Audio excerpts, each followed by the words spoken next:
isn't real. He chose you. He has purpose for you. Tell everyone. New to the neighborhood. You should say it. Candyman. Say his name.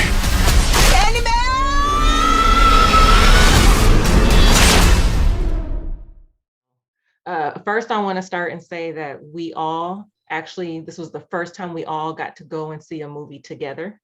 So out of all of this time that we've been doing our talking real shit stuff, this is the first time all three of us watched a movie together. Yeah. The same theater, same time. Exactly. First time, same time. Yeah, exactly. So I just wanted to call it out. The first time was when we went to go see Us. Yeah, but that wasn't part of this. Yeah, the first Zoom, and we weren't called what's it called, talking real shit at the time. All right. Yeah, since we've been doing this thing, Candyman is the first movie that all three of us actually got to watch together. The only thing that sucked about that was we couldn't talk about it really immediately.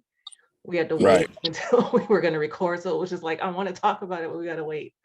So kind of just diving right into it. Let's just start with overall thoughts of the movie.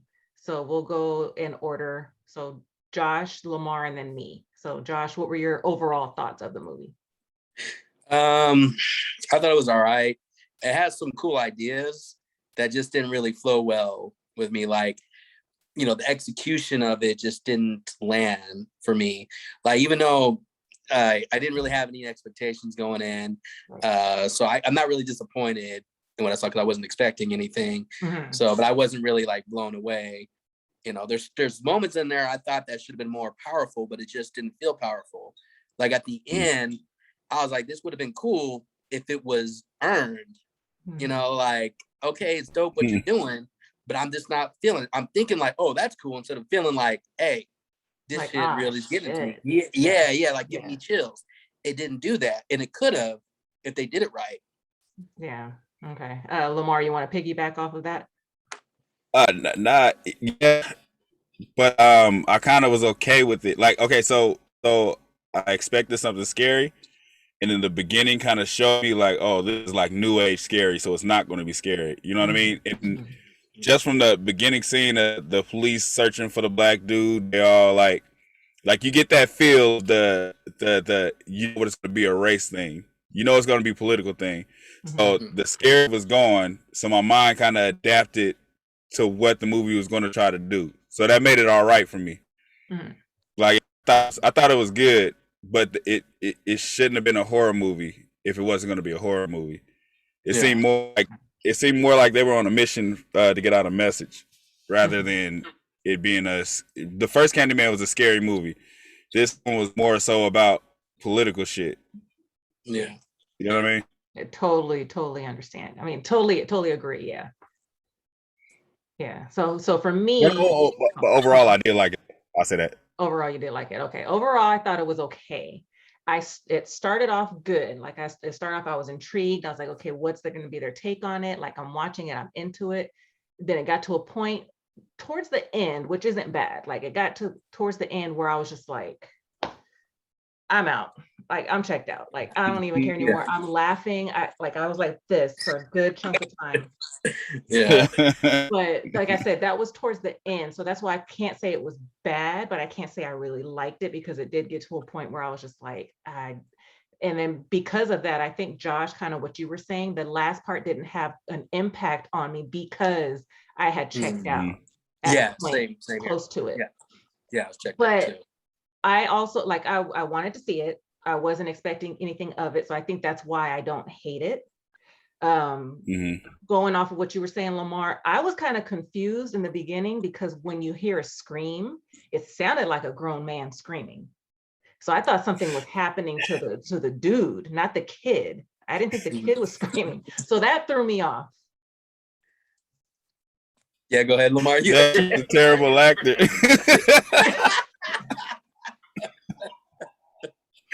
That's why it's like a grown man screaming. Because okay, so when the movie started and I saw the kid, I leaned to Trina. I was like, "Where have I seen this kid before?" It's like I knew him as a terrible actor.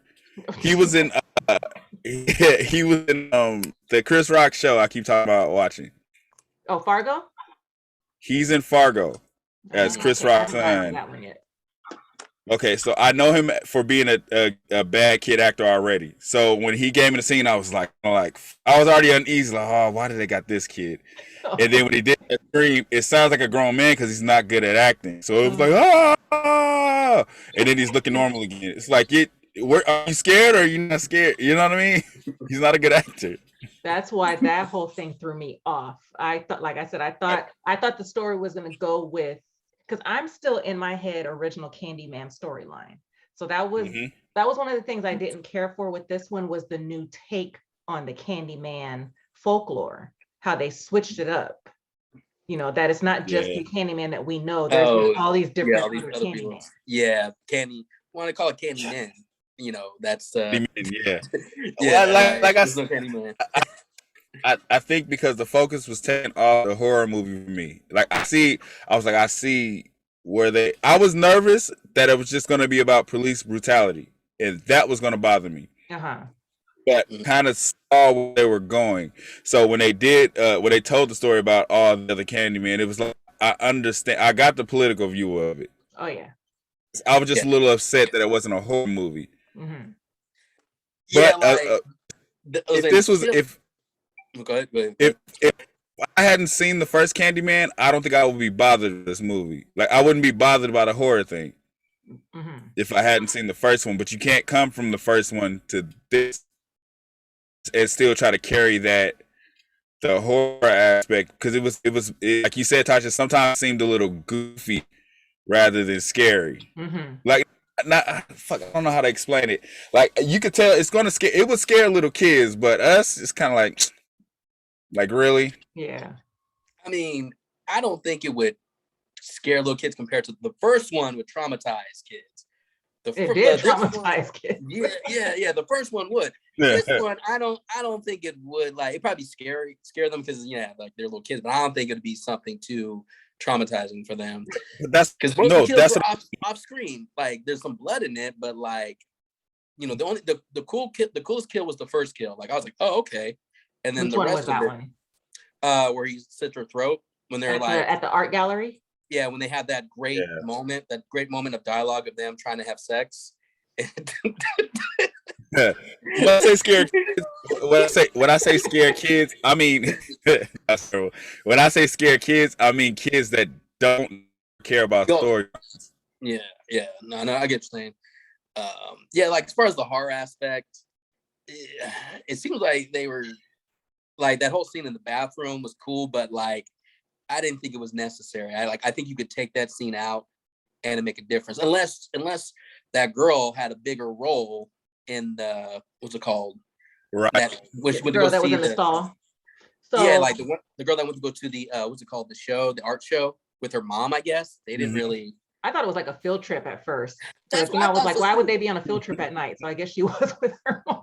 I get, yeah, but you know, I'm like, it could be a field trip. It was just her and that one girl, that one woman that told her, okay, we're ready, and that's it. So I started thinking more about the movie and, you know, the whole political aspect of it, about police brutality, lynchings and all that stuff. And then those people that it happened to, you know, their spirit coming back as Candyman. And as I was thinking about the movie and the deaths in the movie, they were all white people that were killed because of something that was happening to a Black person. Yeah. Like it was almost like retaliation for something. Yeah. So the only time there was Black people is when the little girls got killed in the bathroom when it first happened. Yeah. Him. So that only time there was Black guy. And that they were all white. As a kid, yeah. Yeah. So I did think about that. So I kind of feel like that might be part of the reason why they showed us the girls in the bathroom, the one in the stall, and then them fucking with her, and then them getting their comeuppance. Yeah. But it was still I get what it is. But it still was just kind of like, okay, that's it. We need somebody to get killed, you know. And we want to see it. You couldn't see it, and you only so what I did like was you only saw him in the reflection. Like people only saw him in the reflection. Well, I guess that's kind of how it was in the first one. When they got killed, they saw him in the mirror. Well, but her friend. Oh, her friend. Yeah, her friend did see him. Yeah. Well, in the first one, I don't know if we talked about this last time, but like how they were trying to like make you think that maybe it's Helen that's actually doing the killing. Because every time somebody gets killed, it's her and Candyman, it's another person. So I like the whole thing where, you know, Candyman is probably Israel or it's probably her. Like that was the whole, like that was another thing people kept on thinking about. So I like that aspect in the first one, which is kind of like, it's a slasher film, but it has its own spin on it. Not your typical slasher film like Freddy or Jason. It was, and that's what different kind of boogeyman. Yeah. New addition to the boogeyman that came before him.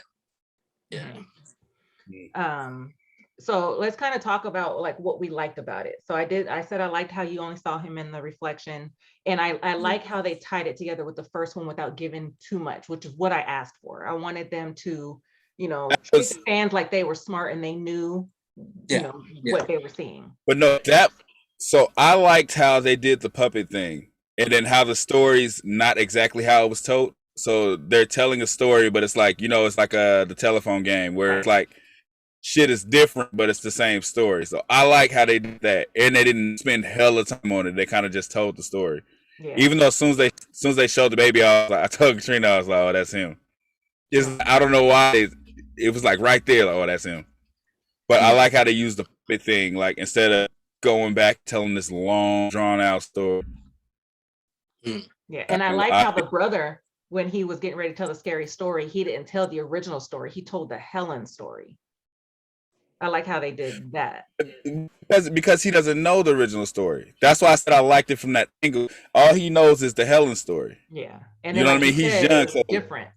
He told his version that he knew. And so when he was saying it, I was like, that's not what happened. I was like, and I wondered if maybe they messed up or if it was on purpose, because of the whole, you know, over time it changing type of thing. So, and it did, because later on the mom tells him, you know, she took you in there, or I thought she took you in there, but she brought you out. So.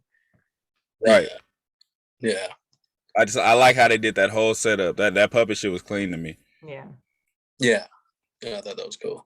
There were some cool camera shots, like with the whole thing with the mirror. I've seen him in the mirror, like when he's elevator. Looking, that like the elevator was cool. But I like how like after the first kill, the dude was just looking at the reflection and he wasn't there. Yeah. So stuff like that was cool. Or the beginning where it's like everybody thought the movie was messed up, but it was like I was about to go. I instantly knew what was going on. That's all, just sitting there, and everybody's like, "What's going on?" I think the movie. I was like, "It's clearly a reflection. It's a play on the mirrors." I was like, "That's." I was like, "It's part of the movie. I know what they're doing." It was too much of it, and I was like, I don't know if this is part of it or if it's messed up. And then Dale was like, Tasha.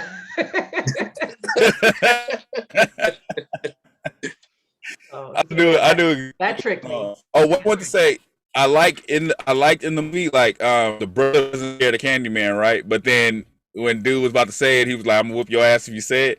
It's like that's how I'm like. So right after the movie, we all get in the elevator. We all talk about how it wasn't scary and all this. So in the elevator at the movie theater, so Katrina went to her car, and then I was like, "Oh shit, it almost looked like reflections in here." So Isaiah was like, "Candyman," and Katrina and Christian squared up on him like, "You better shut."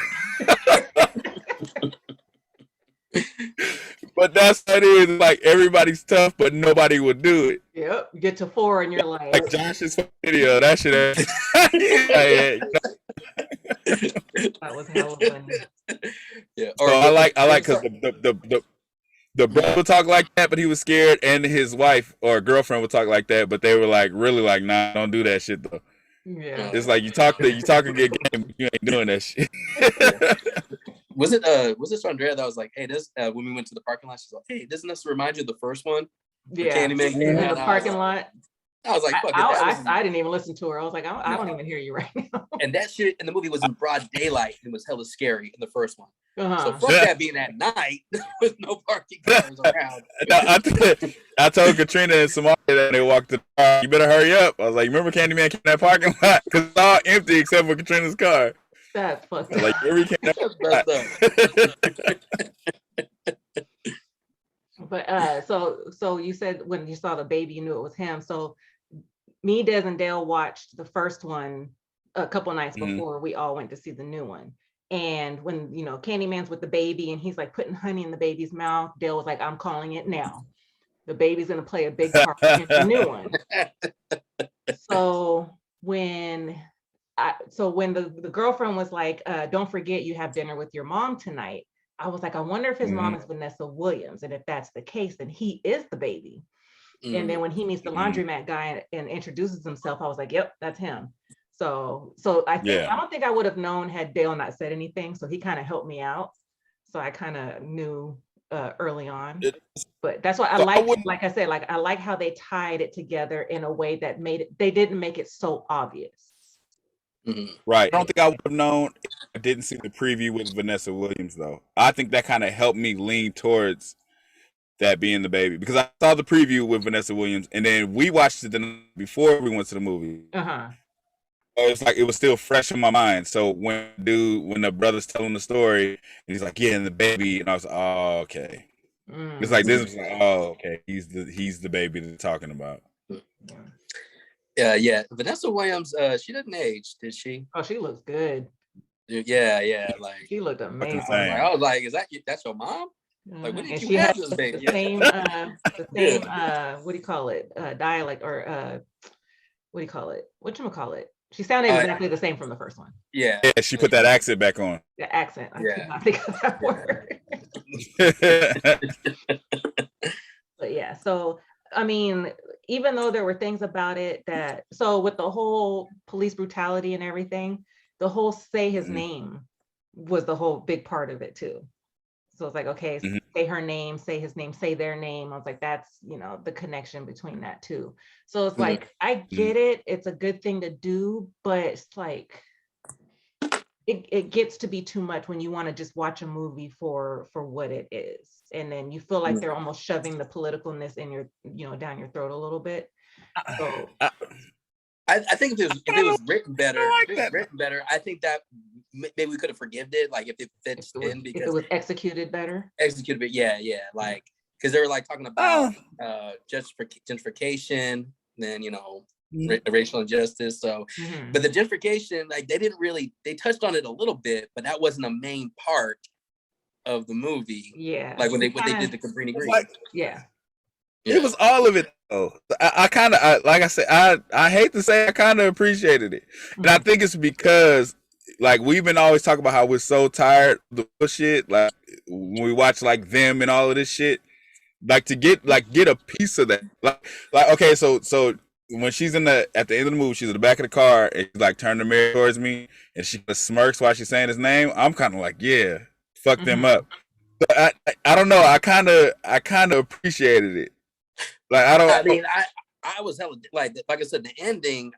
I was like, man, like I said, this could have been really cool. But I'm just thinking, like, man, I think Tales from the Hood did a better job at like don't do that. Don't do that. Nah, fuck that.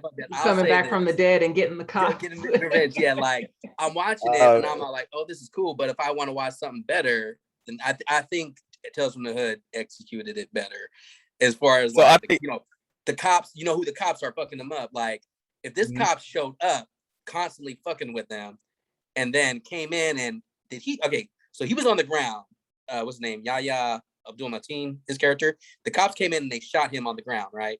I don't know. That I was going to ask about that part because I didn't get that part at all. I was in the bathroom. No, like he collapses. She's holding him, and the cops come in. You hear a couple of gunshots. You see the shadow of the cops. They're like, "Freeze, hold it," and he shoots. And I'm like, did he shoot the guy while he was on the ground, or like? But the way he was aiming was like it would have hit her. Yeah, that's what I thought. I thought it was. That's why it was confusing because the gun wasn't pointing down to Yaya's character. It was pointing like it was pointing at her, but she wasn't hit. And then the other homeboy was laying on the ground because she stabbed the hell out of him with the pin in his face or something. Went off on that him. Whole scene. That's why I was like, even before that, I didn't know. I was because when the reveal happened and the guy from the Chadwick movie, the one that played the instrument. Oh, his name is Coleman Domingo. Yeah.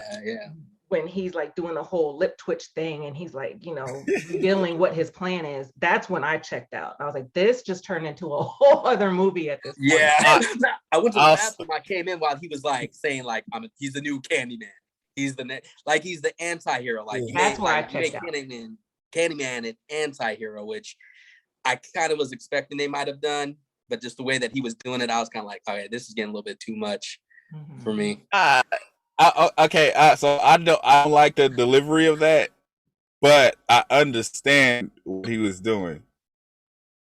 I don't like the delivery of it. I didn't like how he was like all of a sudden like venomous and shit and setting shit up. I didn't like that, but I understood. Like I said, I think because I checked out of the horror in the beginning, I was able to appreciate everything that happened afterwards. Like from all of the political angles, I was able to appreciate it. So we got to that, and he gave the speech of how he was to take the neighborhood back from the gentrification, and it wasn't like this when Candyman was out, everybody was scared to move. He's trying to bring that back, so I understood it. Mm-hmm. But the crazy and you got your victim praiser and all of that shit is it was a little comic. Did he not? I guess. Did he not like his brother or sister? Because didn't Candyman kill him? Yeah, they killed him. So I'm guessing he didn't like his brother and sister, and that's why he was all like, "Hey, fuck them. Let me bring Candyman back." I don't think it was that. I think it was because the first thing he said was somebody else finally saw it. So I think his brother and sister got killed, and nobody believed him all the time.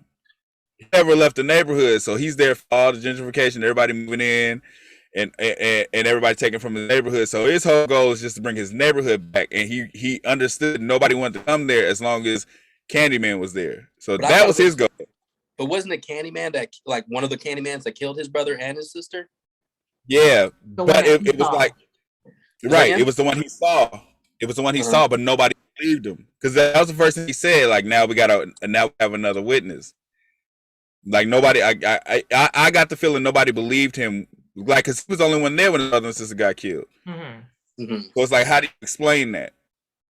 You know what I mean? If nobody, you can't explain it. No.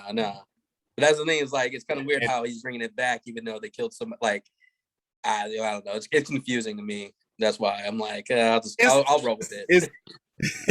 It's twisted, but that's why I said it's like a little. It was like a little. I don't know. It's a little awkward. I didn't like the whole twisted and he's doing all the crazy villain Joker shit. I didn't like that angle of it, but I understood what he was trying to do. Yeah, it's kind of hard for me to listen to it and understand it when I'm seeing something that's taking me out of it because he turned into a whole other person. Granted, he could have been putting on a front before, and this could have been his real self, but I couldn't get with it, and that's what threw me off. But even though it's a horror movie and it's going off of the first one, that's a horror movie. As I'm watching it, I'm like, this is not going to be a typical horror movie. So I wasn't watching it with the thought of it being a horror movie, but still, like, just what happened later on kind of took me out of the whole story. And it was the reveal, and then the confusion about the shooting, and then I'm like, why is Yaya turning into this like beehive?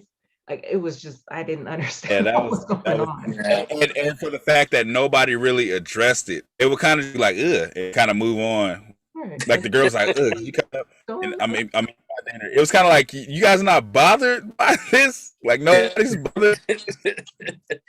I wanted to ask you guys something though. He was peeling off his skin. That's what I was like, that's the thing that really got me.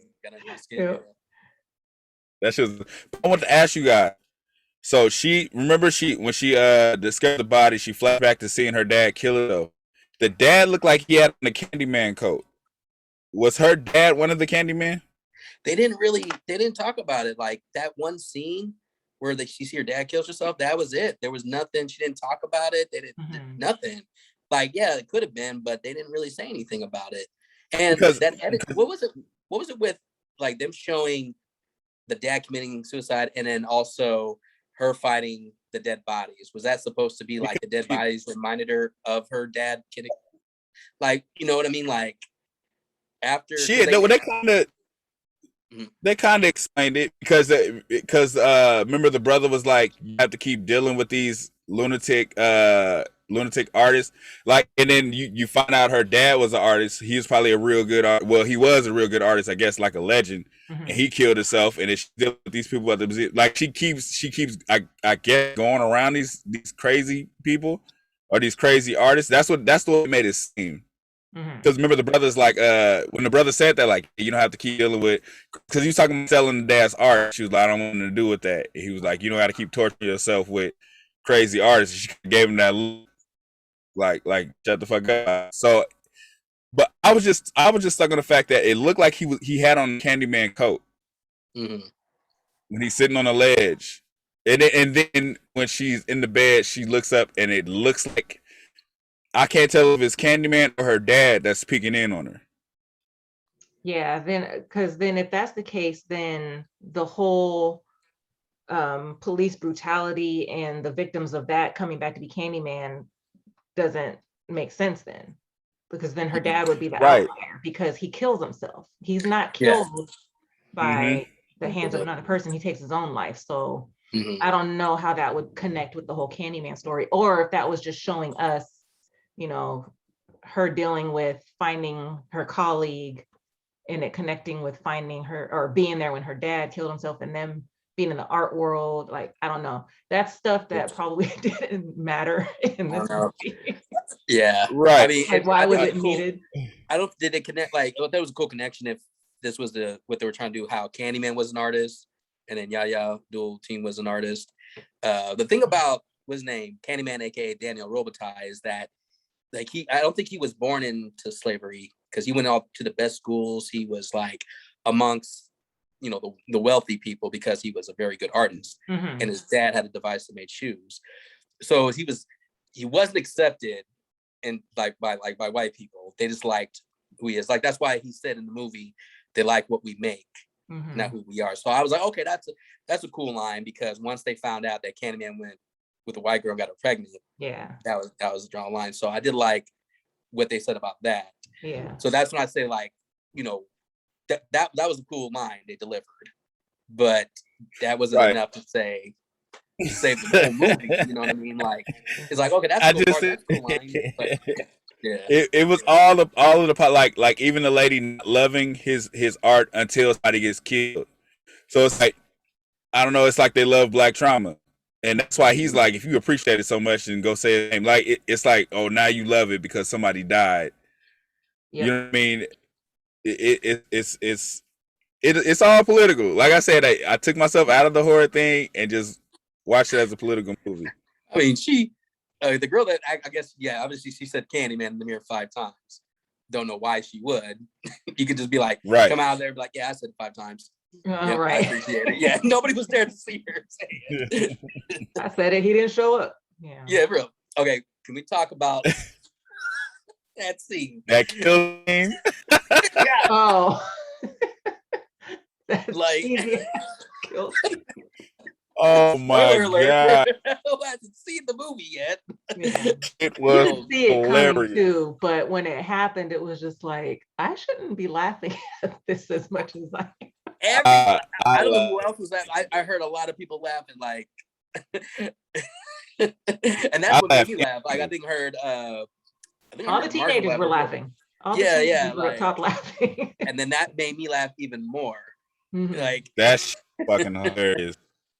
Yeah. So she lifted up and then slammed her head and like slid its eye. Yeah, dude.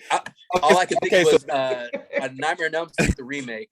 There's a scene where Freddy's killing this one girl. She's like bouncing off the walls, and it just looks hella funny. So that just reminded me of that too. Okay, so it bothered me too. So before that, when he's looking in the mirror, it looks like like a created character, because he's doing all movements and shit, and then the Candyman's doing it too. I was like, this is goofy as fuck. He's like looking behind him and shit, and doing the shit with the clown. That shit was goofy as hell. The hook and the hand up against each other. Yeah, and the hook. What's up? Like, that's another thing about the what's in the original one, which creeps me out about the hook. It's like there's hella blood on the residue, and like the nails and the hook's a bloody hook. So, like, I'm thinking, like, when you think Candyman, like, what's so scary about a hook? But the way it looks, it's like, yeah, it was fucking jammed in there when he got killed, and maybe the nails is what I don't know, like, there's something disturbing about the hook it looks, but this one looked like it was CGI, or just, I don't know. This one, okay, so this Candyman had a hook for no reason. He just happened to have a hook hand, which is weird. And he was like, tossing out candy to people before he killed them. Shit.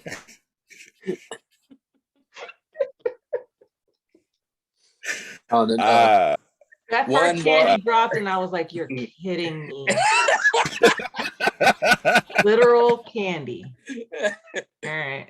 The Candyman. I mean, okay. Speaking of Candyman, maybe I don't know if we want to save this for the last one about Tony Todd's appearance.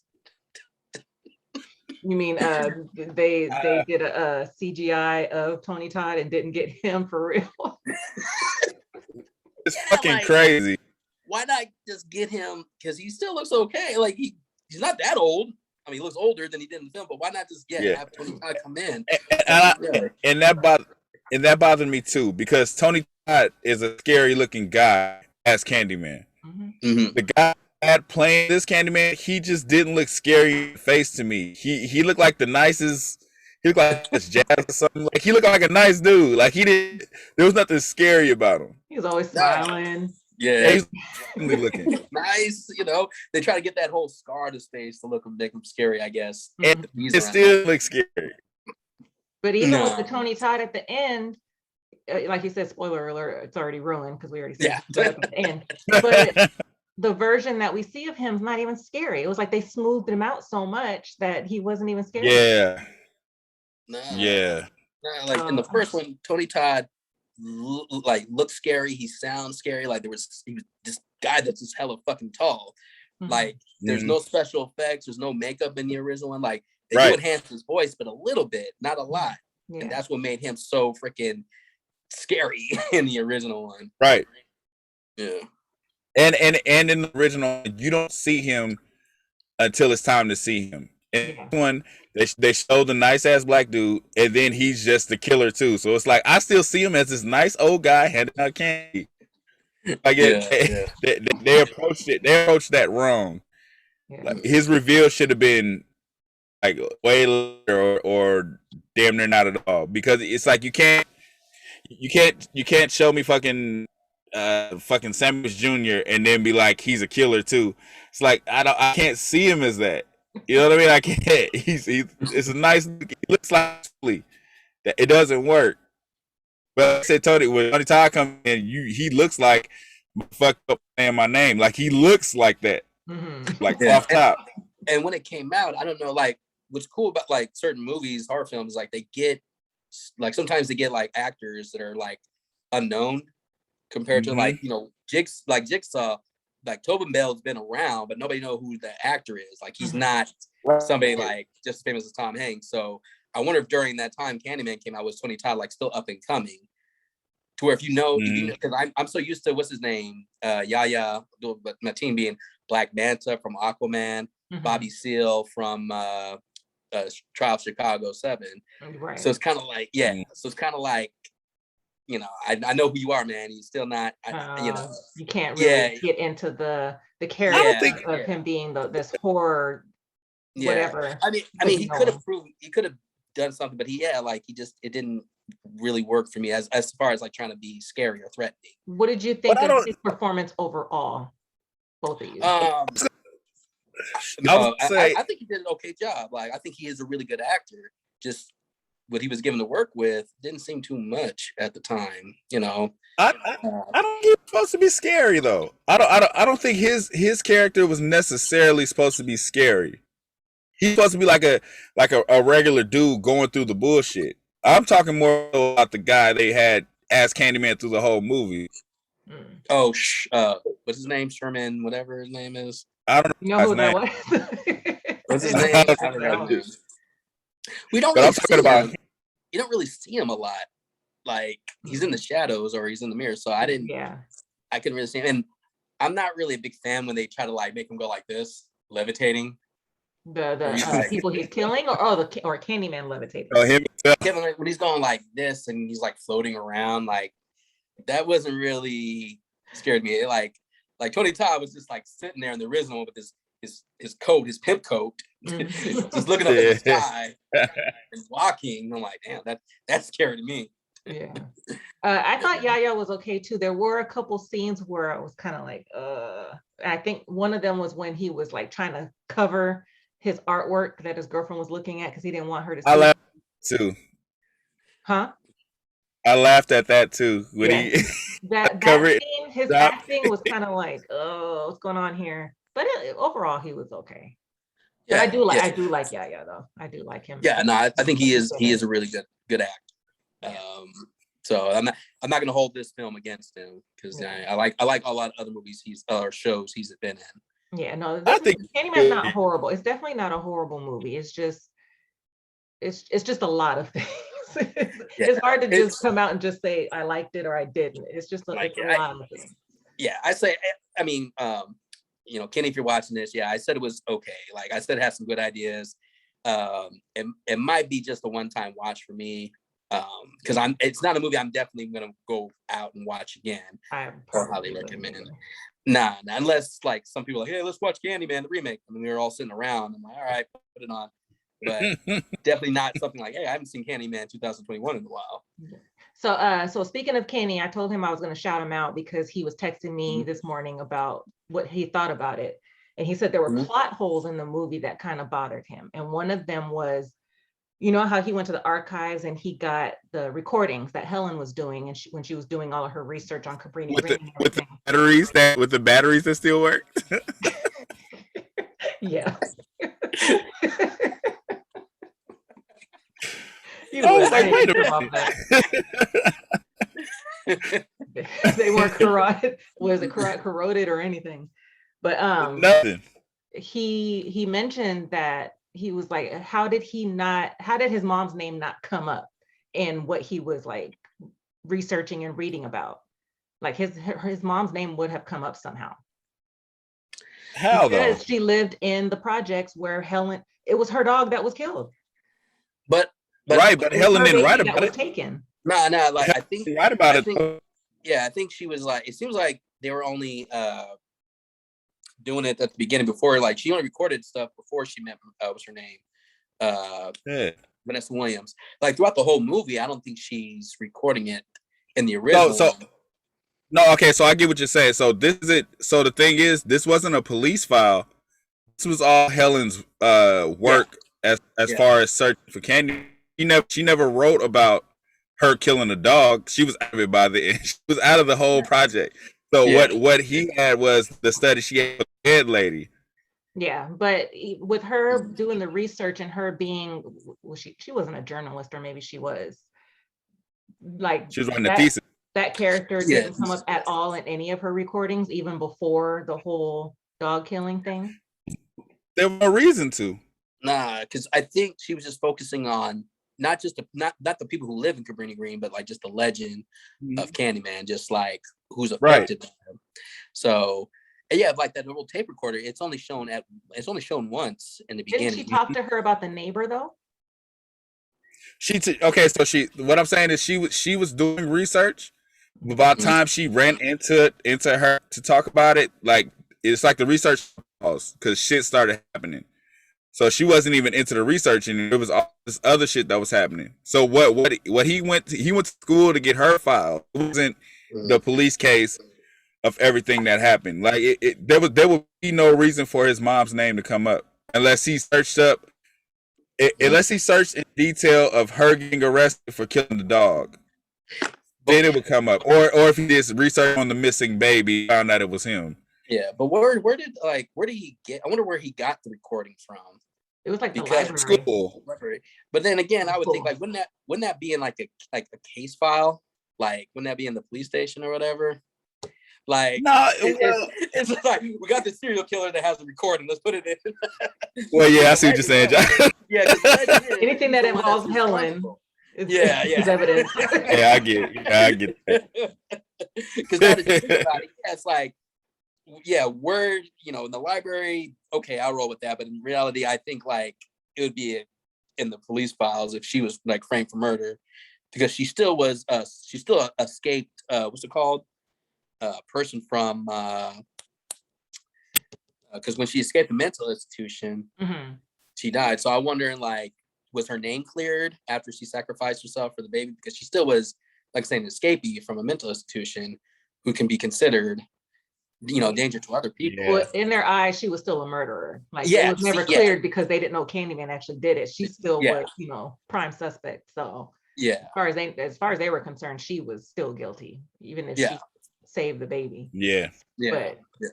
as far as in he took the baby in the school file, in the school files, his mom's name wouldn't come up. That just the name of the lady who got killed, because that's where her files, that's where her story was going to. It was that in Candyman, and she it seemed like got wrapped into it. Yeah, it seemed like she didn't really want to expose certain people there. She just wanted to get her story. I guess if he would have dove deeper into it, like really been reading newspaper articles and stuff like that, then he would have seen it. But I think all he did was listen to the tape. He didn't read up anything, search anything. Okay,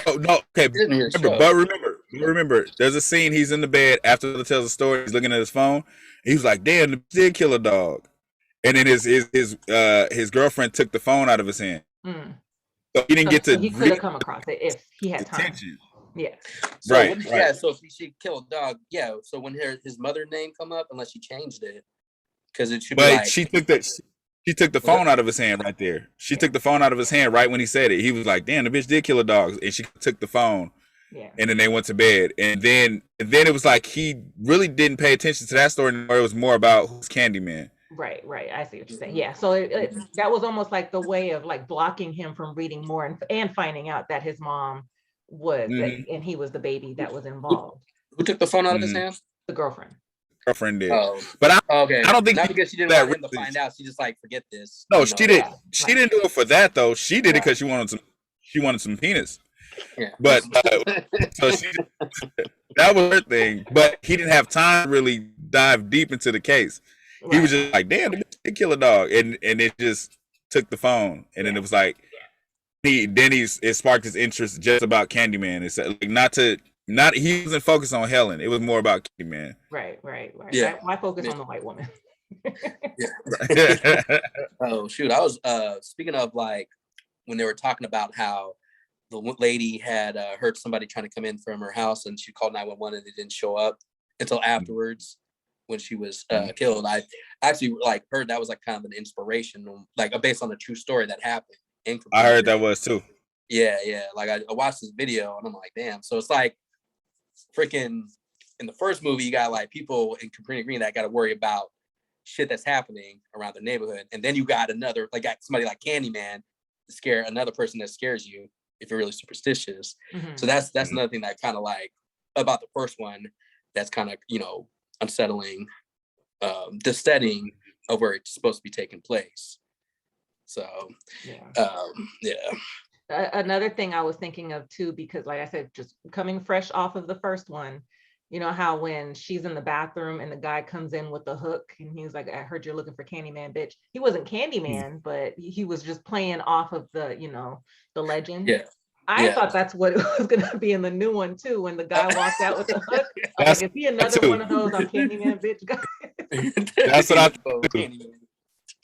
I'm telling you straight off, I was just so thrown off because I was like, I thought it was a grown man screaming. I thought he was just like putting on the front to be scary, acting like Candyman. But it was just a whole take on that kid's got some loud vocals.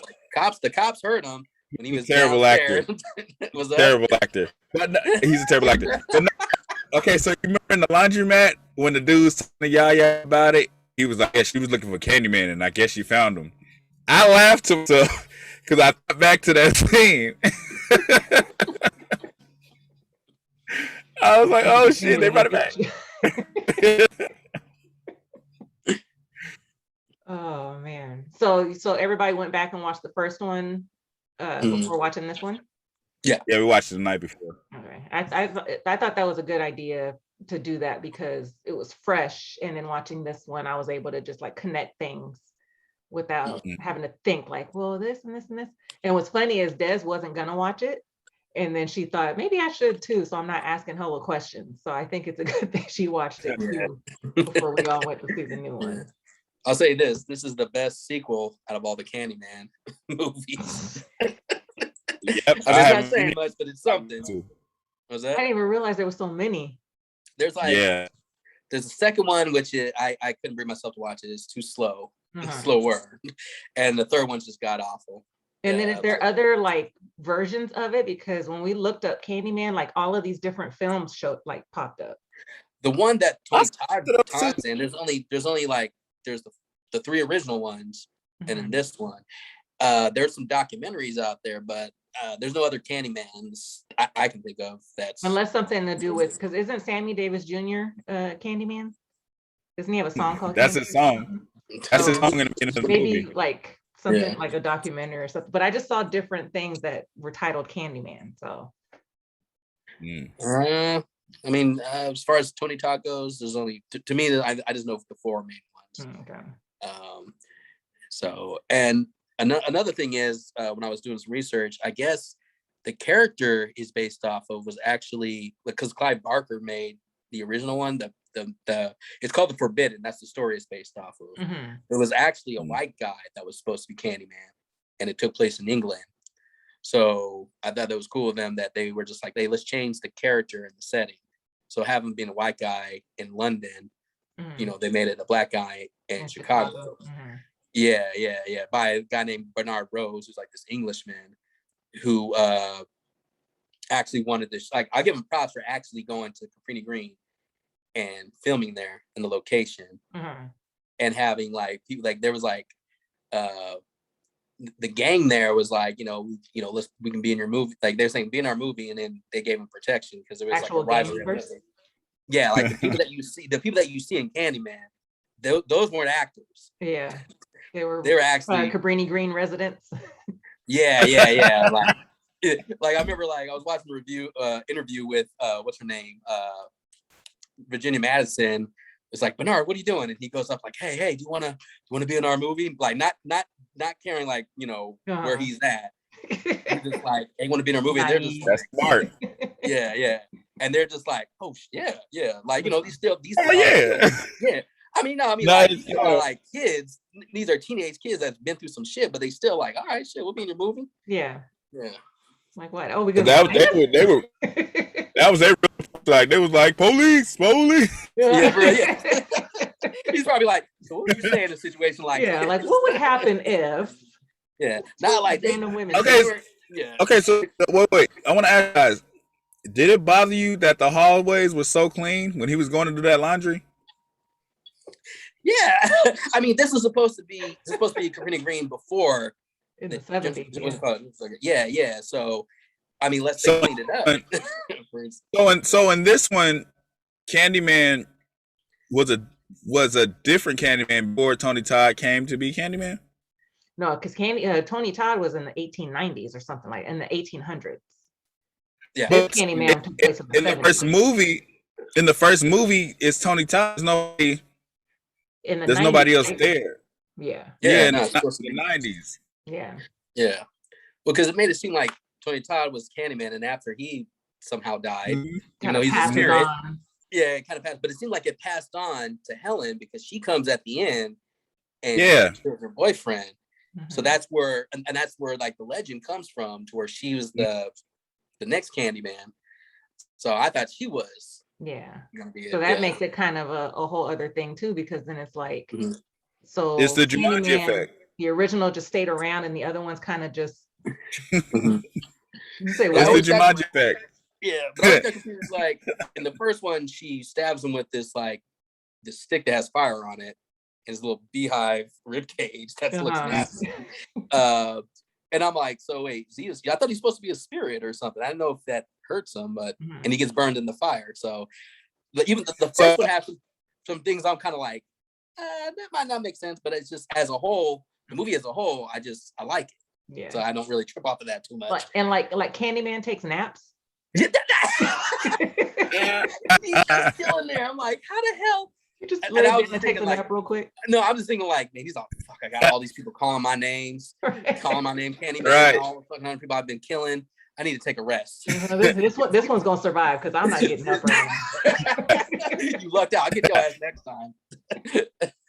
So just timeline wise, so it's like they took this one and just said, fuck everything that happened in the first one, almost. Fuck everything that happened at the end of the first one, almost. And this explained how it was a different black man every time, a black man that was killed wrongfully. But in the first one, the white girl gets killed and she's say her name 5 times as she comes in the mirror. But in this one, it's like regardless, you have to say Candyman. You're not gonna say Anthony. I don't know. Yeah. Yeah, like no, you can't say their name, their whatever his name is. Fuck, I forgot his name, but yeah, you have to say Candyman. Yeah. And I don't know who's gonna be. I don't know. I guess the last Candyman, like it passed down from generation to generation, and I So guess you got to. Yeah. How does his name become Candyman? If his name was what you said it earlier, Josh. What was it? What's his name? Daniel Robitaille. Daniel Robitaille. Where does so he in get the name Candyman from? So in the second one, that's where the second movie, Farewell to the Flesh, they say, oh, okay, he was a slave named Daniel Robitaille. Mhm. So the whole thing is, you know, he gets hunted down by the mob. It's off his hand, his artist hand, put a hook in it and smash his hive, like smash beehive in him, whatever it's called, the honey on him. And they stung him to death. And in the movie, this kid like tastes the honey. He's all, Candyman. And everybody's all laughing like, Candyman. And that's where I'll say this. The shadow puppets in the new one are a great thing to do compared to the flashback scene they had in Farewell to the Flesh. Because they show you what happens and it just doesn't deliver. that's even worse. Worse than anything we complain about the new one. That one was just horrible. This is a masterpiece compared to that. Oh, one. by far, yeah. Yeah, like watch the clip on YouTube and see how it is because it's so ridiculous. It's oh man. I saw it. I don't remember it. I never cared to go watch it again. Yeah, you don't have to. Yeah. Yeah, I thought that was because it's funny how when Helen dies, you say her name 5 times she comes back, but then with the other men, you say Candyman, and regardless of who that person is, that's when they come out. So when he was walking around the police truck and you see the images of the different men who were killed at the hands of police or lynchings or whatever, was that Emmett Till at the end? I don't know if it's necessarily Emmett Till. I don't think they were using real people, but it might have been like a representation. Like a young, a young black kid. So that was like, it was kind of like, you could tell that like this is our payback for all of the black people that were killed wrongfully. You could tell that was the message. So like representation, because Emmett Till was the only one killed like that. You know what I mean?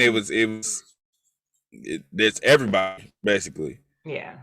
So just but that would cover. I appreciated that, man. I appreciated that ending when she kind of smirked, like when he's like, you do this, or I'm gonna say you did. She kind of smirked while she's saying Candyman. Yeah. Fuck all of them. Yeah. I was with it. And Yaya came out swinging. Yeah. He just came out walking out. I was like, damn, I was like thinking like he was gonna come out of nowhere, just like like a bees, like the bees came and formed. I thought she was gonna say it, he was gonna appear in the car and fuck him up. That's what I thought. That's what I thought too. Yeah, like I thought he was just gonna appear out of nowhere. Yeah, so say his name 5 times. Like, but the thing seemed to happen before that. I was confused about like, you know, we've been looking for him all this time, so we're gonna frame him. I'm like, the person that you shot. It was just, I was just so like confused about what happened the last scene that I couldn't really enjoy this scene. Yeah, but I understand what they were trying to do. Yeah. I get what they were doing. Like, you know, they make it look like the person who was actually the victim, like they were calling for whatever. They did something that caused us to do it. We're going to make it look that way, even though that's which is typical. I got that dialogue, but the scene before that kind of took me out. Yeah, to where if he was standing there with the hook, she's hugging him or whatever, and they came in and shot him point blank. You know what I mean? And then afterwards, take her and be like, "Hey, this is what's gonna happen." You know, like, and like I said, if they would have had that character, like that cop, racist cop, throughout the whole movie, they didn't need him. But I think it would be more impactful just to see him get his comeuppance. If this dude, like in the first one, like I said, in the first one, the boyfriend is a fucking douchebag. So when he gets his comeuppance, you're like, I think you could argue with this. It didn't matter if we saw the cop throughout the whole thing. You kind of just connect them with just bad. I get what they're doing. But then again, I'm like, okay, like you personally, you needed more of a like. Josh, you said though, because I was in the bathroom, I didn't see that scene. But you like he was just laying there. Why'd they shoot him? You could say the same thing with Oscar Grant. You get what I'm saying? It's like it doesn't make sense, but it happens. Yeah. Like when the boy screams, they come and they just start fucking him up. It's like he's not even in trouble. They run past him. No, I get it. It's just the way that they filmed it. The way that they filmed it just was kind of sloppy. That's what I'll say. I'm not saying it's confusing. I'm not saying why they do that. I'm just saying the way that they filmed it was kind of sloppy to where it's like, okay, I'm going to have to do the thinking for you, which I don't mind. Because the argument about, you know, the Oscar Grant thing shooting him when he's on the ground, I would have got that had it looked like he was shooting. Yaya's character. Oh, well, I see it. I didn't see it. That's what I'm saying. The way that they filmed it. The way that, I understand what they were trying to do, but like, I would be like, okay, if that were me, I would have shot it better to make it work as the film goes. Yeah. Or if she would have got hit, then it would have been like she got shot, of course, because she's a Black woman that's in this area and they're not even trying to see what's going on. They just shoot first. But she wasn't even hit. So it's like that whole scene was just like, I don't get it. So maybe I need to see it because I didn't, like I said, I was in the bathroom by then. Like I couldn't hold it no. It was Coleman Domingo that he called the cops. It was him that called the cops, right? Yeah. So he called the cops and said, like, hey, the person that's been murdering all these people is here, right? He's got a hook and he's running around, blah, blah, blah, whatever, Okay. So I missed that part too. So yeah, I was there for that. So he did that. So Coleman Domingo was calling him up, like, you know, because he knew that, you know, you see a brother with a hook, they're gonna shoot him. Is that was going on to his master plan? And the cops, it was like it was like he didn't have to do too much explaining. They came in like, we're ready to kill him. So his plan was to kill her with the razor blade sucker, and then set him up to get killed so he can become Candyman. But they just came in like, yeah, we've been looking for this guy, even though you haven't. Like, because he's been walking around normally. Like, showing him in the beginning, like, we've been looking for this guy. Like, I didn't see you throughout the whole fucking movie. Nobody's interviewing this guy that's supposed to be a suspect. You just reminded me about that part. I didn't understand what that was about when he took the two suckers out and he took the wrapper off. So Tasha, that's what I'm saying. That's why I said it's a little superhero gimmicky, because that means he put the razors on the suckers, wrapped them up, and then he was like, "Are you ready for the big reveal?" And then he took the wrapper off the sucker. It was like, what? What? I forgot about that part till just now. I think that's when I ended up like this. I think that's when it happened. So I was like, what movie am I watching now? Yeah, I was okay. So the whole delivery of when she walked into the laundry room, she went in there, the door locked, and nobody could hear. All of that superhero shit, I just couldn't get with, because it's like,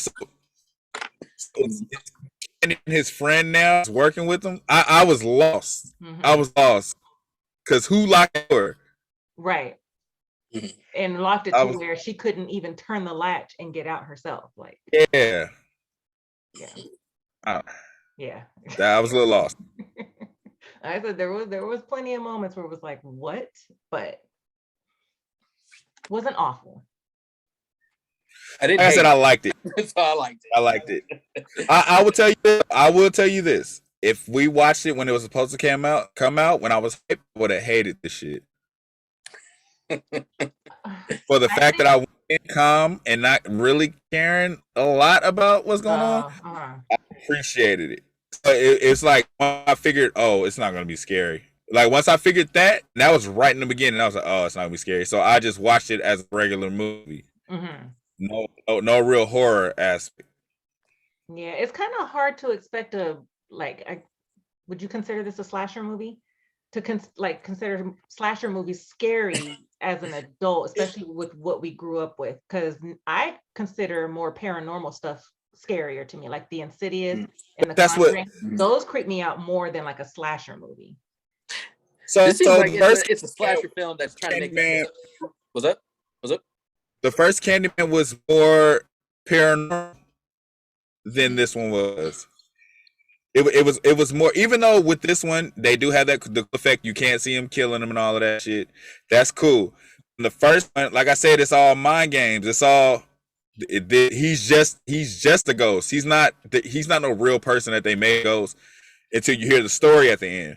So through the whole movie, he's just a fucking ghost. So it is that paranormal aspect. But in this one, for the fact that it was a real guy, he got killed, and instantly they're letting you know he's the Candyman. It's like that's what made it different. That's what made it not scary.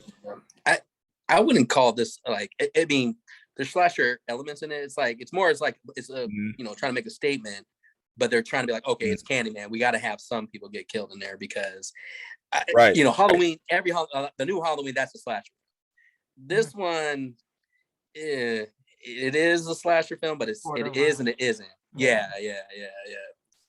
So, okay. Well, I'll say this: I enjoyed this more than Spiral from the Book of Saw.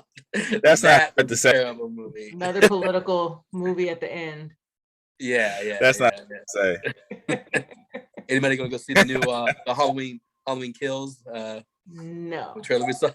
Especially after seeing the trailer, I'm not watching that.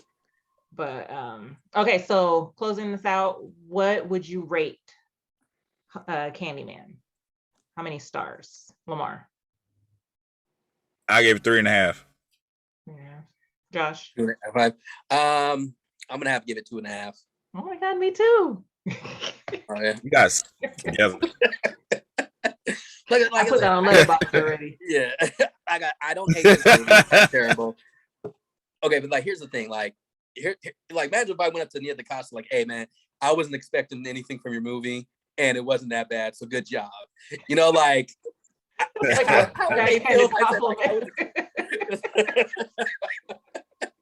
Nah, like Nia DaCosta, like I do think she has like potential. Like there's some cool shots in here. So maybe as time goes on, maybe she'll like get a better screenplay and have something more to work with or something like do something more original. Yeah. It's like she already started. She started off with like a hell of pressure because to even touch this type of movie, one of these, there's already 1,000 pounds of pressure. So it's kind of like she really, you're not gonna really win. So you just do good enough if you're gonna try to do this. Yeah, because she directed. And like I said, right. Yeah. So I took the for the fact that I took what I took out of it and just watched it as a movie. I think that's what made me appreciate it more. Yeah, and I don't see how you can compare this to the first one because you have a couple people that we were with were saying that they didn't like it, but they were too busy comparing it to the first one. I don't think you can do that because it is a direct sequel. If you think about it. That's the thing that's kind of hard to do. It's like you want to do this on its own, but there's a lot of callbacks, like good callbacks that work with the story. But it's kind of like it's its own movie. But it's like I got a lot of all this stuff is reminding me of the first one, and I'm like, oh, then the first one. Oh, I really like the first one. The first one was scary. The first one I watch over and over again. So like that's and for the fact that it was promoted as a Candyman remake, it was never promoted as a sequel.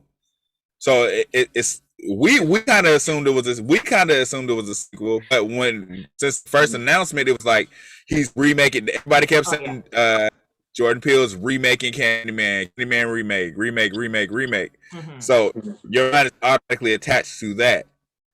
Like you already automatically assume it's a remake rather than a continuation.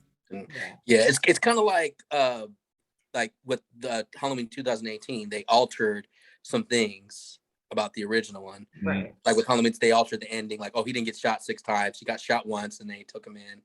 But in this one, I think it is a straight up. I think it's a straight up sequel.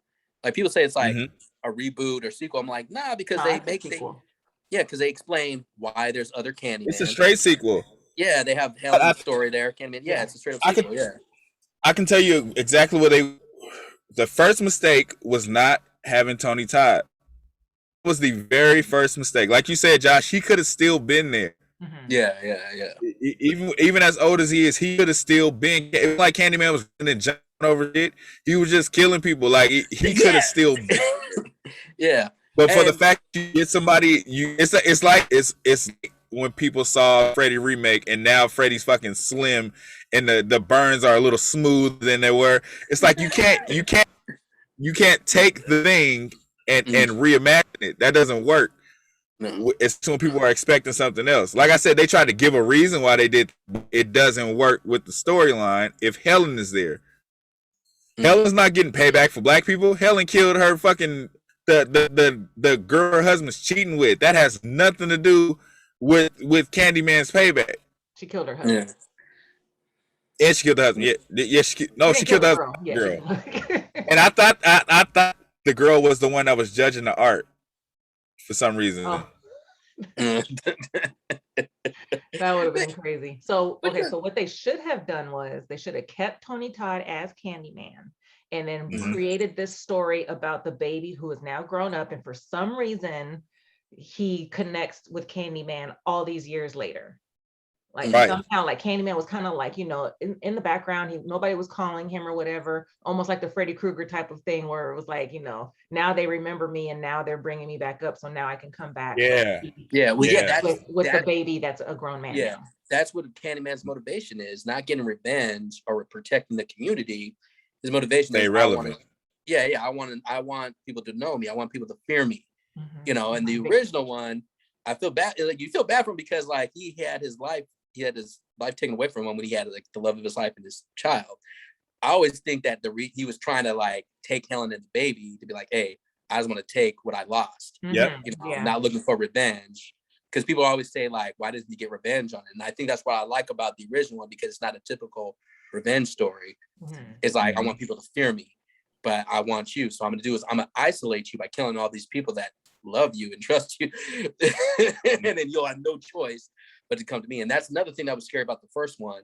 Kind of like, was it isolation or neglection, to where she had nobody to turn to. Everybody thought she was the one. Everyone. Yeah. And her husband said, all right, cool. This is easy. I can have an affair. She can come and move in with me. We're stuck at this mental institution. So that's why I always thought Candyman doesn't just kill you if you say his name in the mirror for 5 times, is if you fucking think he doesn't exist. And she was gonna remember when she sent that dude to jail that want to say looking for Candyman, bitch. And she's all like, her friends are like, hey, these people want to interview you, they want to talk about it. So it seems like if she would have gotten all these interviews, she would have like really put like a damp in Candyman's reputation. And I realized, so he's all, fuck that, I'm gonna show up to this parking lot and show you that I am real. Don't fuck with my legend. So yeah, like I said, it's the Jumanji effect. They didn't you can't jump off the storyline. You got to keep it the same.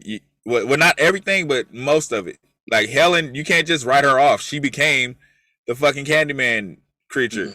Yeah. And but what I was talking about as far as timeline goes, because the first Candyman is based in the 80s, right? 80s? I think it's 90s. I thought it was the 90s. Well, in the 90s. So this one starts in the 70s, where there's a different Candyman. Yeah. And then in the other one is Tony Todd, but Tony Todd's supposed to be the original overall, right? Yeah, he's the first one. Yeah. So it makes no sense for them to insert somebody new. It just made no sense. Yeah. Unless now, if they did this, if that guy would have got killed and they thought they killed Candyman, and then Tony Todd came back hunting them, it would have made sense, because it would have been like the first one where they thought they got Candyman. It would have made sense. But for the fact that he became Candyman, it made no fucking sense. Like, you can't. Where the fuck did you come from, and where's Helen? Yeah. Or like I said, don't have multiple Candyman. Just have him. What's his name? Yahya Abdul. I don't know if this is what you're talking about, where you have Abdul, suffer the same fate that Candyman. Well, I think him be the next and only Candyman. Was that? I'm not talking about Yahya at all. I'm talking about the other guy, whoever that other guy was. Okay, but I'm saying, like, take him out. Take him out and just have Yahya Abdul be like the next Candyman, and then set up to where, like, okay, we're gonna have all these other Candymans from generations. Like, I would have been okay with that if that's what they were trying to do. But the fact from then on. But you have all these past Candymans. That didn't really make sense. So that's why I was like, I'm not against the idea of you making multiple Candymans, but you're doing this stuff in the past, like you said, doesn't make sense. In the 70s, the timeline, in the 70s, you had this one guy nobody talked about in the 90s. Right. Like, right. Yeah. Yeah. They didn't talk about a man who, razor blades and candies, and the police took out this guy and he was wrongfully accused, or I mean, wrongfully I'll killed. say this. That made more sense than the whole honey bee thing in the second one of why they called him Candyman. I'll say like, okay, that makes sense. I'll give a point for that. Yeah, the storyline makes sense, but that should have happened before. That should happen in the other movie, not this one. Like you just can't just rewrite it and expect everybody to be like, oh, okay, that's what's up. Yeah. Yeah. Where's Helen? Title. We're gonna have to fuck is Helen. I'm sure the people are named Helen. So what happens when they get called 5 times? I want. There was supposed to be a prequel to Candyman that the original director wanted to do, but they said no. I kind of was interested in that, but we probably won't get that. So moving on. That's not gonna happen. Yeah. No, it's never gonna happen. Sure. I'm cool with it though. I moved on. So is everybody else. All right. Okay, so we are gonna do The Long Kiss Goodnight next. Is that still? Yeah, that's right. Yeah. Okay. Yeah. That's still the plan. Yeah, I'm down. Okay, so.